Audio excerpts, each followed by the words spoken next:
Mighty Number 9, the intended spiritual successor to the beloved Mega Man franchise from someone who had worked on that series from the very beginning, Mr. KJ Inafune. Announced in late 2013, the project was one of the first major crowd-funded success stories for video games. Correction, it wasn't. Oops. Seeing tens of thousands of backers, all of the stretch goals for it met, and almost $4 million in funds.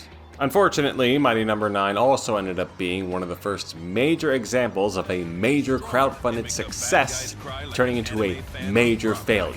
Correction, it wasn't.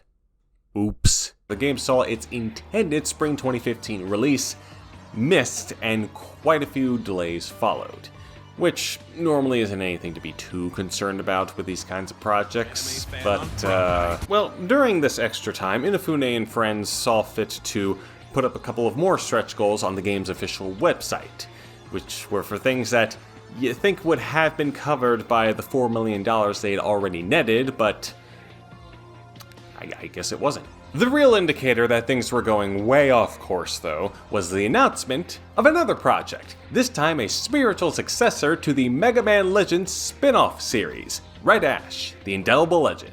Why aren't you putting all of your focus on the game that you've already risen $4 million for? Suffice to say, backers and fans at large were starting to get a little bit ticked off with the proceedings here, but the tomfoolery would not end quite yet, because right before the game's release, there was some classic promotional material from the game's publisher over at Deep Silver. And make the bad guys cry like an anime fan on prom night. And following that, the game finally saw release after nearly 3 years since the original Kickstarter's launch.